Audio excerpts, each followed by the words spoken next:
The used Discovery moved slowly through space, its engines humming quietly as it scanned the fourth planet in the Kepler 442 system. Captain Jake Morrison stood on the bridge, watching the green and blue world spin below them. His crew had been out here for 3 months now, looking for minerals and new places humans might one day live. "Captain, I'm getting something strange on the sensors," said Amy Stone from her position at the communication station. Her fingers moved quickly over the controls as she tried to make sense of what she was seeing. Jake walked over to look at her screen. "What kind of strange?" "There's an energy reading coming from the asteroid field near the planet. It doesn't match anything in our database. The pattern is too regular to be natural." Dr. Lisa Carter looked up from her science station. She was a thin woman with short brown hair who had joined the mission to study any alien life they might find. So far, they had found nothing but rocks and empty worlds. "Captain, we should check it out," Lisa said, her voice excited. "If it's artificial, it could be our first proof that we're not alone in the universe." Jake thought for a moment. Their mission was to survey planets, not go chasing mysterious signals. But the chance to find alien technology was too good to pass up. "All right, Dr. Carter, set course for the asteroid field." The Discovery changed direction and headed toward the cluster of floating rocks. As they got closer, the energy signal grew stronger. Amy worked to pinpoint its exact location, while the ship's computer mapped a safe path through the asteroids. "There," Amy said, pointing at her screen. "The signal is coming from behind that big asteroid on the left." Jake ordered the ship to move carefully around the massive rock. What they found on the other side made everyone on the bridge stop and stare. Floating in space was a ship unlike anything humans had ever built. It was about half the size of the Discovery, with smooth curves that looked almost alive. Parts of it seemed to glow with a soft blue light, while other sections were dark and damaged. Long tears in the hull showed that something bad had happened to it. "My God," whispered Commander Rick Hayes, Jake's second in command. "It's really alien." The ship was clearly dead in space. No engines fired, no lights moved, and it spun slowly as it drifted among the asteroids. But their sensors showed that some systems inside were still working. "I'm detecting a very weak life sign," Lisa said, her voice shaking with excitement. "Something is alive on that ship." Jake felt his heart race. First contact with alien life was supposed to be humanity's greatest moment. But this wasn't how anyone had imagined it would happen. Instead of meeting proud alien visitors, they had found a wreck with a dying survivor. "Prep the shuttle," Jake ordered. "I want an away team over there in 20 minutes. "Sir, shouldn't we contact Earth first?" asked Hayes. "This is huge." "Command will want to know. It will take 6 hours for a message to reach Earth and 6 more for a reply," Jake said. "If there's someone alive on that ship, they might not have 12 hours. "We go now." Lisa was already putting on her environmental suit. "I'm going with the away team. If there's an alien over there, they'll need a xenobiologist." Jake nodded. "Hayes, you're in command of the away team. Take Lisa, engineer Paul Davis, and 2 security officers. Be careful. We don't know what we're dealing with." An hour later, Hayes guided the small shuttle toward the alien ship. The closer they got, the more amazing the vessel looked. The hull seemed to be made of some material that was part metal and part something organic. Strange symbols were carved into the surface, and tubes that looked like blood vessels ran along the outside. "The airlock is damaged," Hayes reported over the radio. "We'll have to cut our way in." Paul Davis used a plasma torch to carefully open a hole in the ship's side. The team pushed through into a corridor that was filled with a strange, sweet-smelling atmosphere. Their suit's sensors showed the air was safe to breathe, but they kept their helmets on anyway. The inside of the ship was even stranger than the outside. The walls curved in impossible ways, and soft light came from panels that looked like they were alive. Everything was designed for beings that were taller than humans, but much thinner. "The life sign is coming from down this way," Lisa said, checking her scanner. She led them through a maze of corridors that seemed to change color as they walked. Found what looked like a medical bay. In the center was a tall pod made of the same bioorganic material as the rest of the ship. Through a clear window, they could see the creature inside. It was definitely not human. The being was tall and thin, with pale blue skin that seemed to glow faintly. Its head was larger than a human's, with big dark eyes that were closed. Long, graceful arms ended in hands with too many fingers. The creature looked peaceful, but their scanners showed it was barely alive. "The pod is some kind of emergency medical system," Paul said, studying the alien controls. "But it's failing. The power is almost gone." Lisa ran her scanner over the creature. Heart rate is very slow. Brain activity is minimal. It's in some kind of deep hibernation, but the system keeping it alive is dying. Hayes spoke into his radio. "Captain, we found the survivor. It's definitely alien, and it's dying. The ship's medical system is failing." Jake's voice came back immediately. "Can you help it?" "Not here," Lisa said. "The technology is too different. If we're going to save this being, we need to bring it back to the Discovery." There was a long pause before Jake replied. "Do it, but be very careful. We don't know if it's dangerous." The team worked quickly to figure out how to open the alien pod. Paul managed to interface his equipment with the ship's systems, while Lisa prepared an emergency medical kit. When the pod finally opened with a soft hiss, the creature inside took a shallow breath. "It's beautiful," Lisa whispered as she carefully checked the being's vital signs. They moved the unconscious alien to a stretcher and carried it back to their shuttle. As they prepared to leave the dead ship, Lisa took one last look around the medical bay. On the walls were images that looked like star maps, with one small yellow star marked in what looked like red. "Paul, look at this," she said. "I think that red mark is pointing to our sun." Paul studied the image. "You think they were coming to Earth? Or running from it?" Lisa said quietly. Back on the Discovery, the crew worked frantically to save their unexpected guest. Dr. Lisa Carter set up the medical bay to support the aliens. Unique physiology, while Jake faced difficult questions from his officers about what they should do next. The being remained unconscious for 2 days. When it finally opened its large, dark eyes, the first thing it saw was Lisa's face smiling. Down at it, the alien made a sound like wind chimes, beautiful but haunting. Amy Stone had been working around the clock to create a translation system. When the alien spoke again, the computer turned its musical sounds into words that chilled everyone who heard them. "You are the Death Bringers. The galaxy fears you above all others." The alien's words hung in the air like a cold wind. Captain Jake Morrison stared at the tall, blue-skinned being that lay on the medical bed. The creature's large, dark eyes watched him with what looked like fear mixed with sadness. "What do you mean we are Death Bringers?" Jake asked quietly. Amy Stone's translation device turned his words into the musical sounds the alien seemed to understand. The being made those wind chime noises again. The computer translated, "I am Echo of the Veltar. My people have watched your species for many cycles. The galaxy knows what humans are capable of." Dr. Lisa Carter moved closer to the bed. She had been taking care of Echo for 3 days now, and she could see the alien was getting stronger. But there was something in its eyes that worried her. It looked at them the way a deer might look at wolves. "We saved your life," Lisa said gently. "We're not trying to hurt you." Echo turned its head toward her. "You saved me, yes. This confuses me greatly.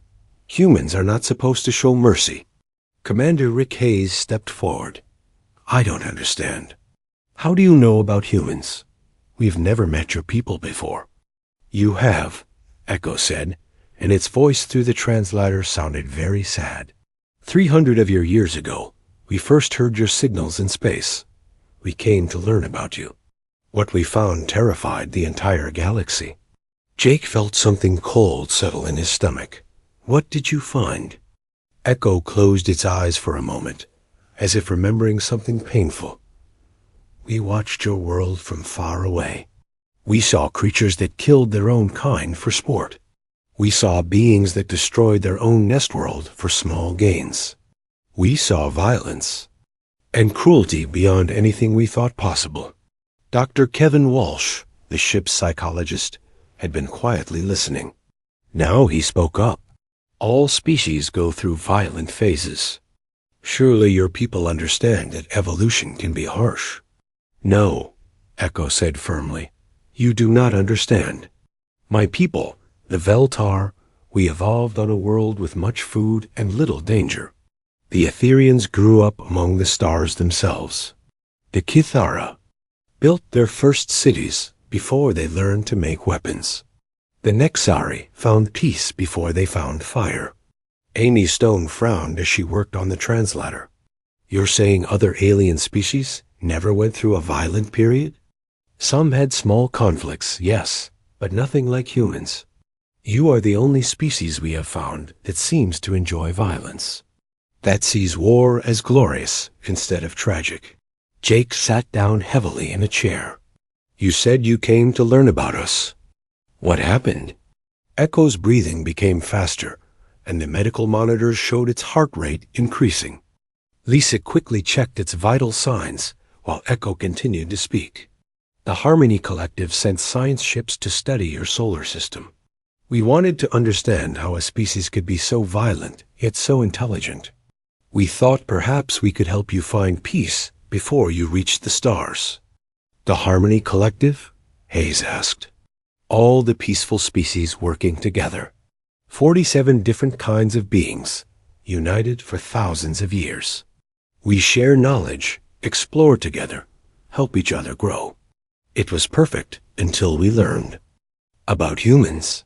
Echo paused, and Lisa could see tears forming in its large eyes. 5 ships went to your system. Beautiful ships with the best scientists from many worlds. They were careful to stay hidden, just watching and learning. What happened to them?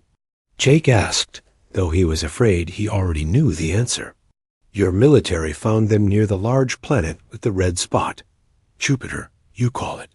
The ships tried to run, but human vessels are fast and well armed. One by one, they were captured.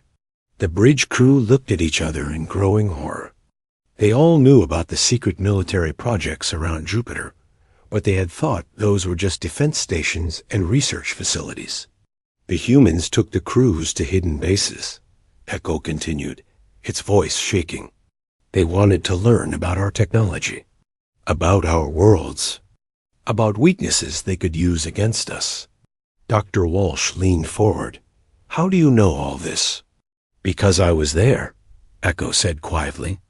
I was the communications specialist on the ship Starsinger. When we were captured, I was the only one. Small enough to hide in the emergency pod when they took my crewmates away. Lisa felt sick. What did they do to your friends? Experiments, questions, pain. They wanted to know how our bodies worked, how our minds worked, how our ships worked.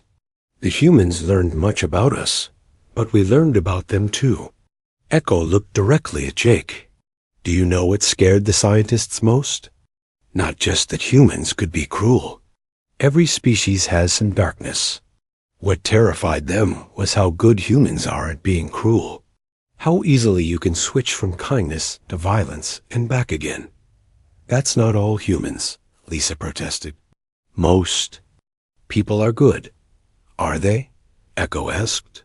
Your history is full of wars. Your entertainment celebrates violence. Your children play games about killing. Even your heroes are warriors. Paul Davis, who had been quiet until now, spoke up.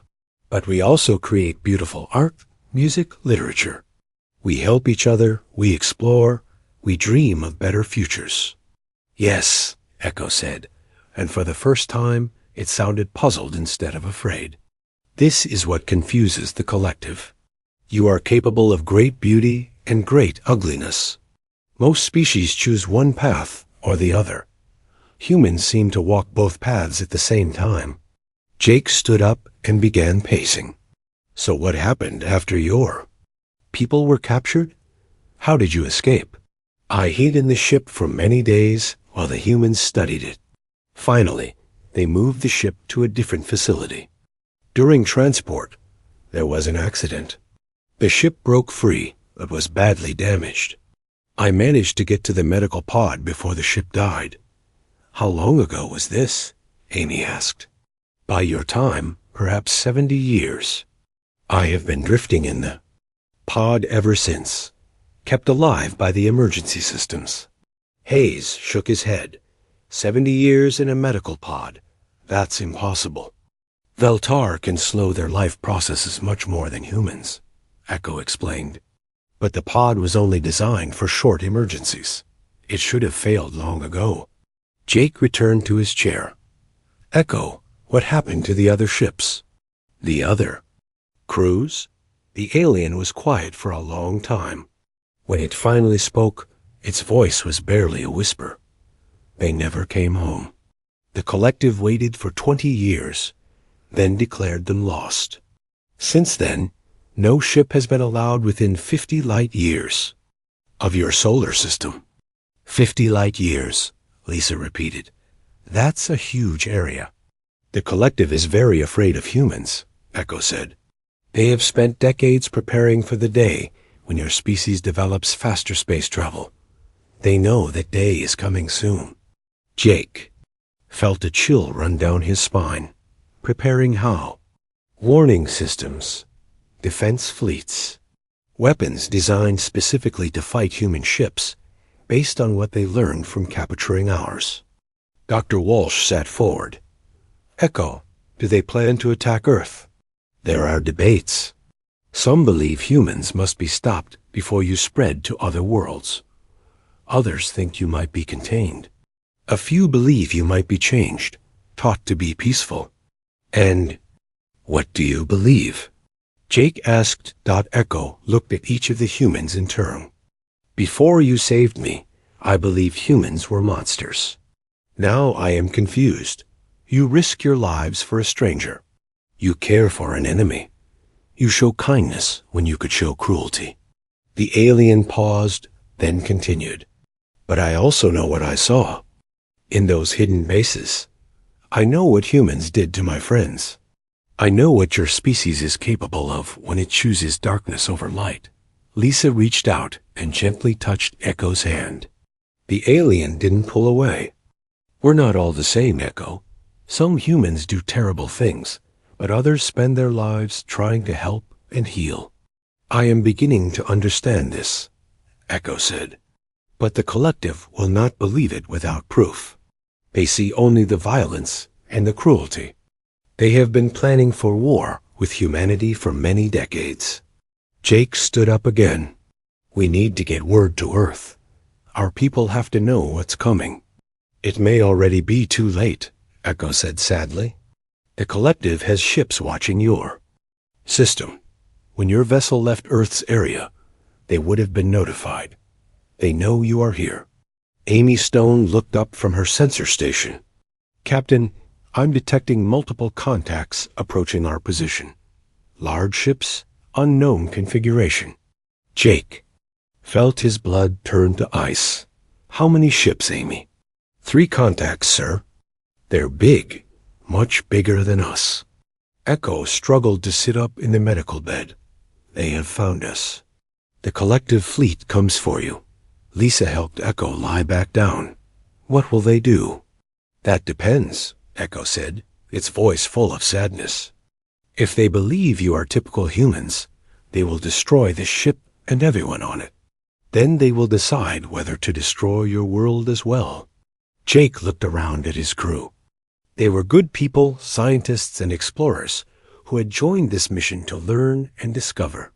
Now they might be humanity's last hope to prove that not all humans were monsters. "How long do we have?" he asked. Amy checked her instruments again. "The ships will be here in 6 hours, Captain." Echo closed its eyes. 6 hours to decide the fate of 2 species. 6 hours to prove that humans can be more than Deathbringers. Jake looked out at the stars and wondered if somewhere out there, the fate of Earth was already being decided by aliens who had learned to fear humanity more than any other force in the galaxy. The 6 hours passed too quickly. Captain Jake Morrison stood on the bridge watching the 3 alien ships approach on the main screen. They were beautiful in a way that made him feel small and primitive.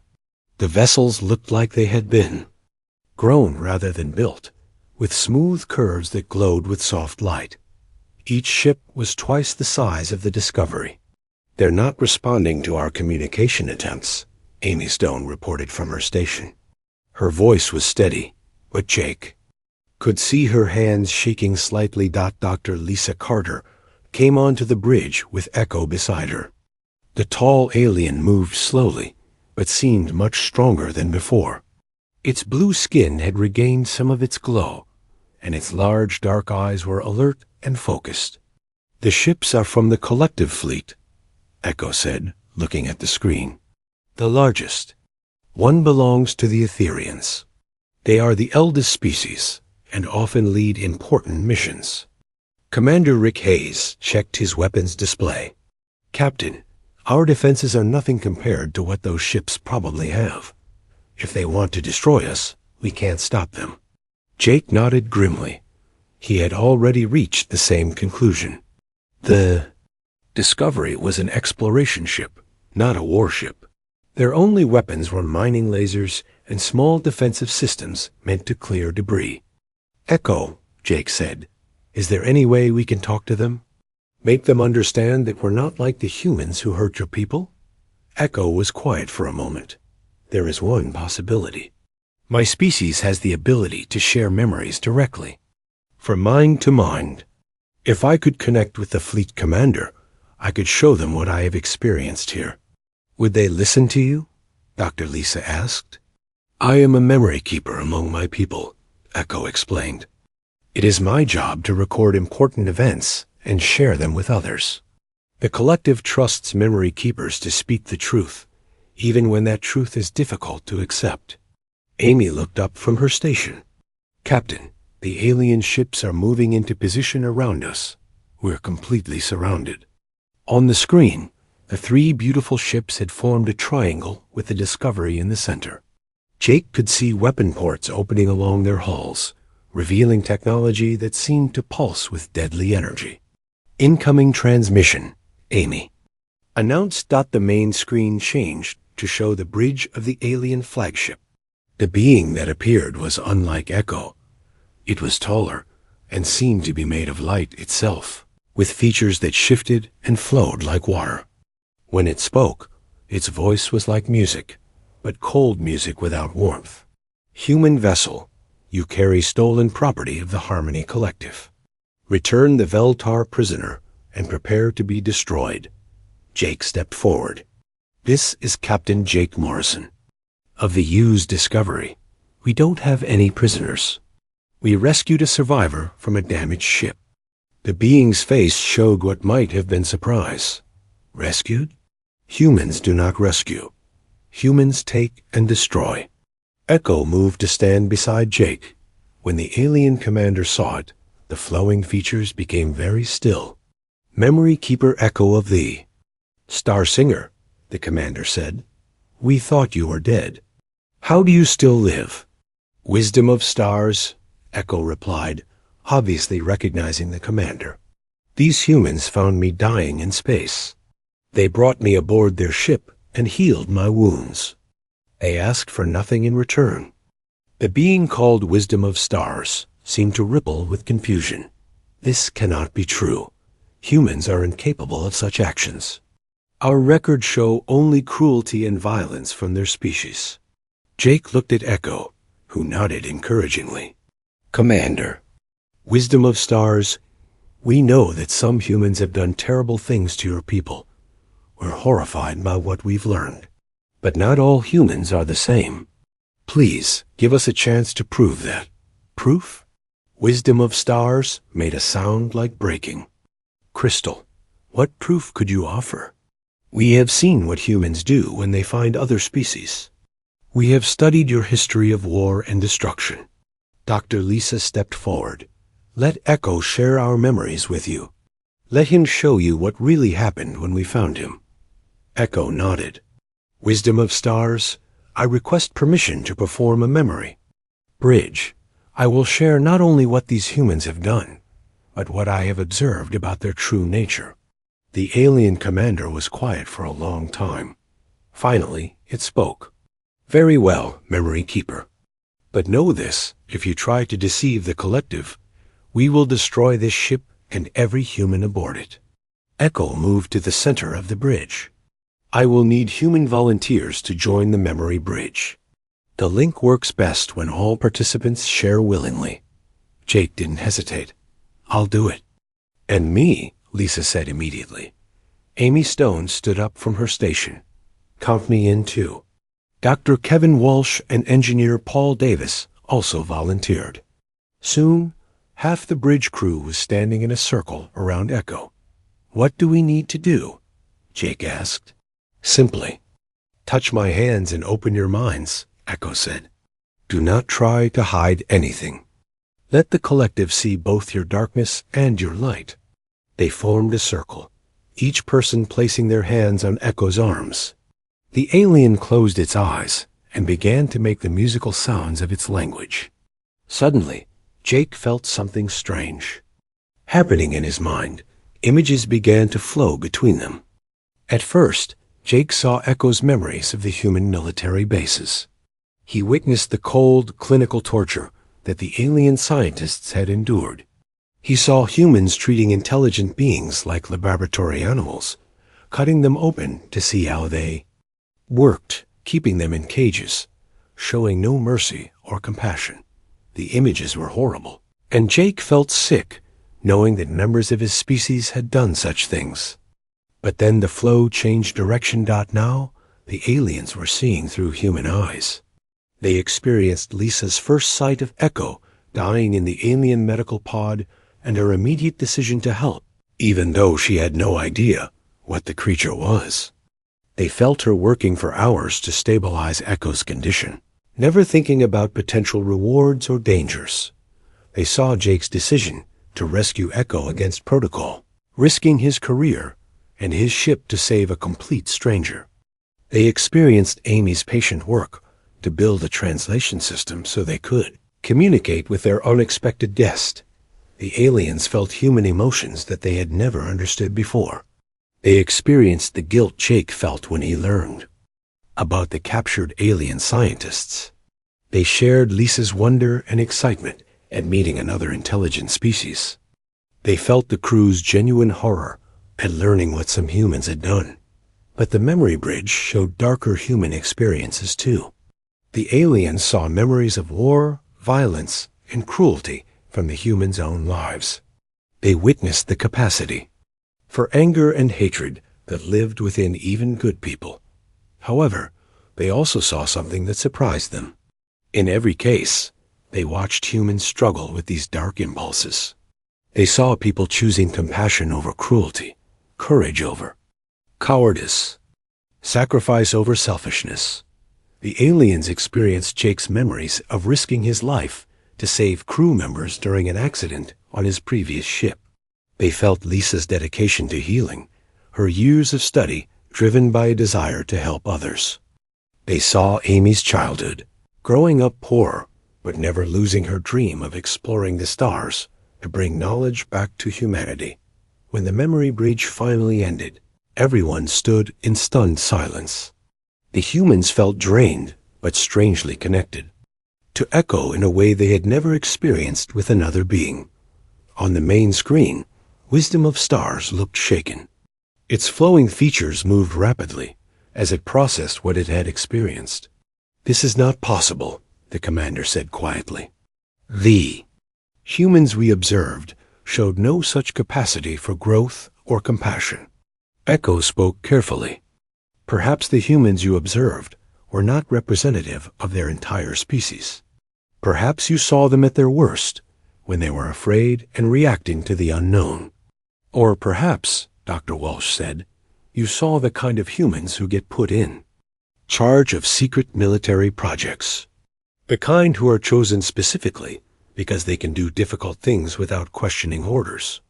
Jake stepped forward. Commander, humanity has many faces. Yes, we are capable of terrible violence, but we are also capable of great kindness.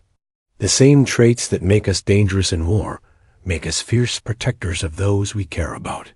Wisdom of Stars was quiet for a long time. When it finally spoke, its voice was filled with uncertainty. You have shown us something we did not expect to see. But one ship of humans cannot speak for an entire species.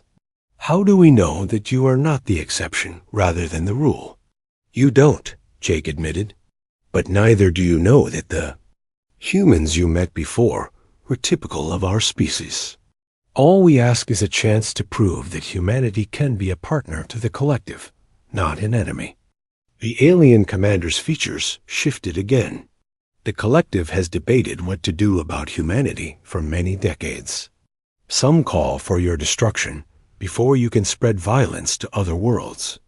Others believe you should be contained within your own system. A few think you might be educated, changed into something less dangerous. And what do you think now? Lisa asked. I think, Wisdom of Stars said slowly, that humanity is more complex than we understood. But complexity does not remove danger. A storm can be beautiful, but it can still destroy everything in its path. Echo spoke up. Wisdom of Stars, these humans saved my life when they could have left me to die. They treated me with kindness when they had every reason to fear me. If they are truly monsters, then why did they not act like monsters? The 12 hours felt like 12 minutes. Captain Jake Morrison watched as more alien ships appeared on the long-range sensors. 20 vessels had become 50, then 100. The Harmony Collective was bringing everything they had to deal with what they saw as the human threat. Echo stood beside him on the bridge, looking out at the growing fleet through the main viewer. The alien's blue skin had grown pale again, and its large dark eyes showed deep worry. I have never seen so many collective ships in one place, Echo said quietly. They are very afraid of what humanity might become. Dr. Lisa Carter checked her medical scanner one more time. Echo, are you strong enough for another memory bridge? A bigger one this time? I can try, Echo replied. But sharing memories with so many minds at once could be dangerous. The bridge might break my thoughts into pieces. Commander Rick Hayes looked up from his tactical display. Captain, the lead ships are moving into attack formation. Whatever we're going to do, we need to do it now. Jake made his decision. Open a channel to all collective ships. Amy Stone's fingers moved over her controls. Channel open, sir. This is Captain Morrison of the Discovery. I request to speak with the Collective Council. The main screen divided into multiple sections, showing beings from different alien species. There was Wisdom of Stars representing the Etherians, a rocky creature that must be one of the Kithara, and several others that Jake didn't recognize. In the center was an alien that seemed to be made of flowing energy, constantly shifting between different colors. I am Harmony Eternal, the energy being said in a voice like distant thunder. I speak for the Council. Human vessel, you will surrender immediately and submit to judgment. Before you judge us, Jake said, will you let us show you the truth? About humanity? All of it, not just the parts that confirm your fears? We have already seen enough, said the Rocky Kithara representative. Your species is a disease that spreads violence wherever it goes. The galaxy will be safer when you are contained or destroyed, Echo stepped forward.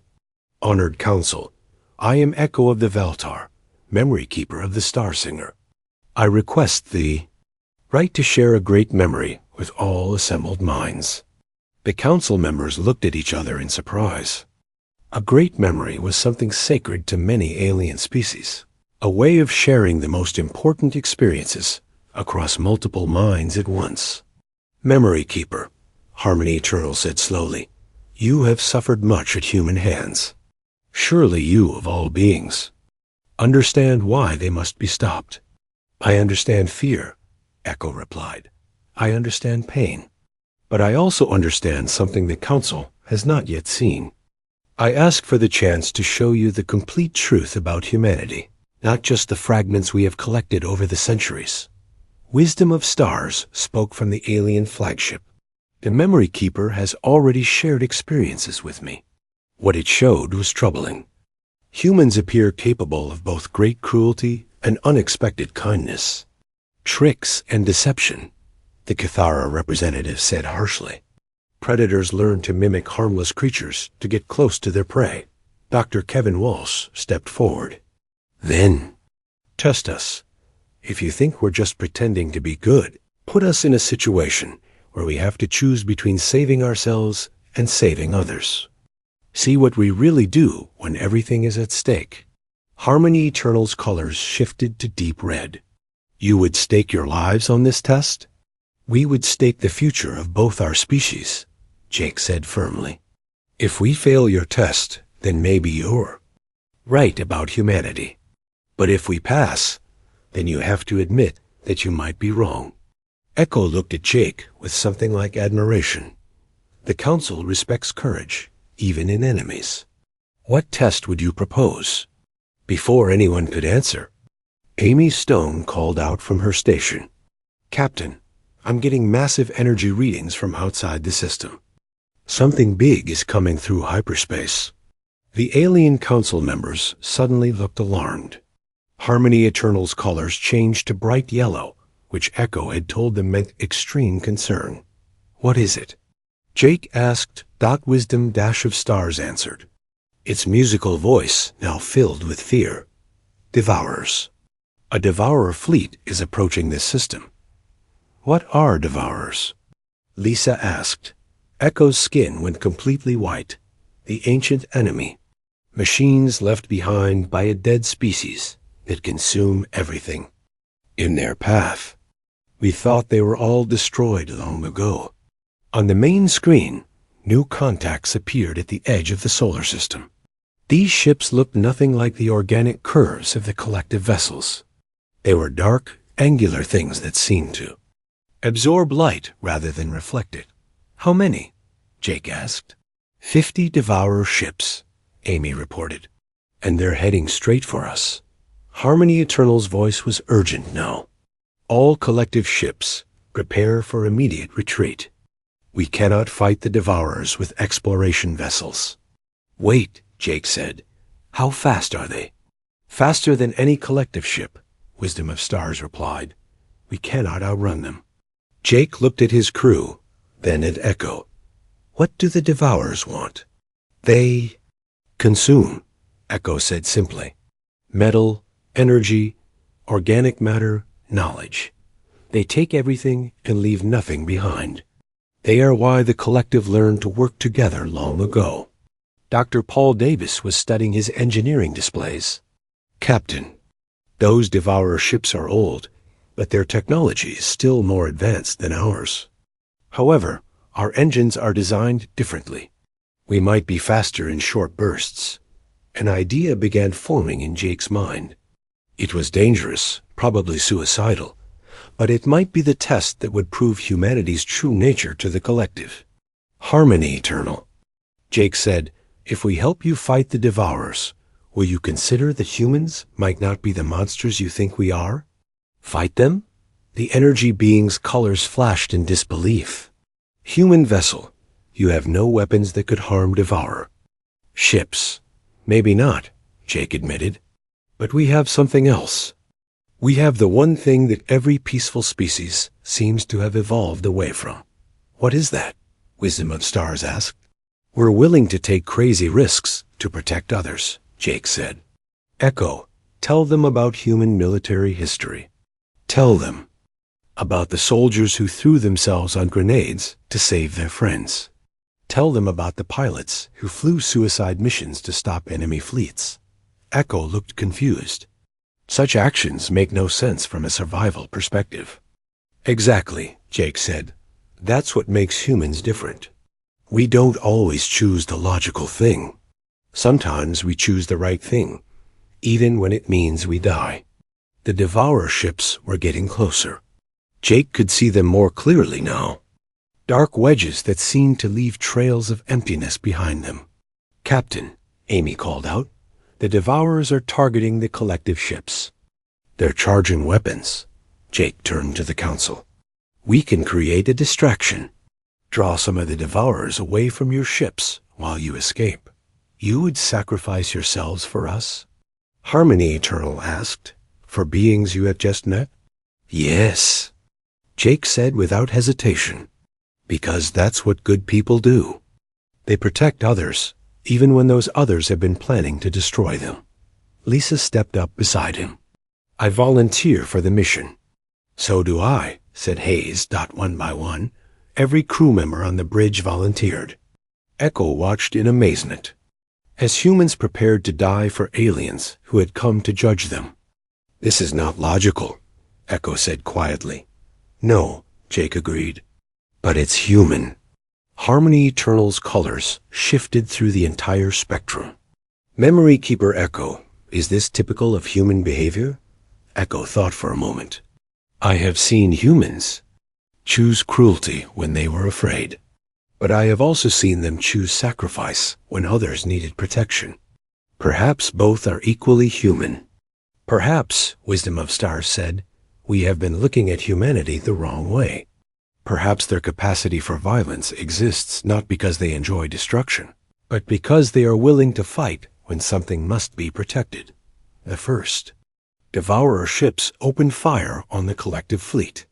Dark energy beams lanced out, striking one of the smaller alien vessels. The ship's hull began to dissolve where the beam touched it. That's our cue, Jake said. All power to engines. Take. U.S. straight at the Devourer flagship. Sir, that's suicide, Hayes pointed out. Maybe, Jake said with a grim smile. But it's also the most human thing we can do. The Discovery shot forward, its engines blazing as it raced toward the massive Devourer fleet. Behind them, the collective. Ships began their retreat, but Jake could see that some had stopped running and were turning back to help. Incoming transmission from Harmony Eternal, Amy reported. Human vessel, the energy being's voice said. The collective has made its decision. Any species willing to die for strangers, even for enemies, deserves to live among the stars. When this battle ends, if any of us survive, humanity will be welcomed into the Harmony Collective. Jake felt a surge of pride mixed with terror as the Devourer ships grew larger on the screen. You hear that, crew? We just became Earth's first ambassadors to the galaxy. Assuming we live long enough to tell anyone, Lisa said. Echo moved to stand beside Jake. Captain, I wish to remain with you for whatever comes next. If humans can choose to sacrifice for others, then perhaps other species can learn to do the same.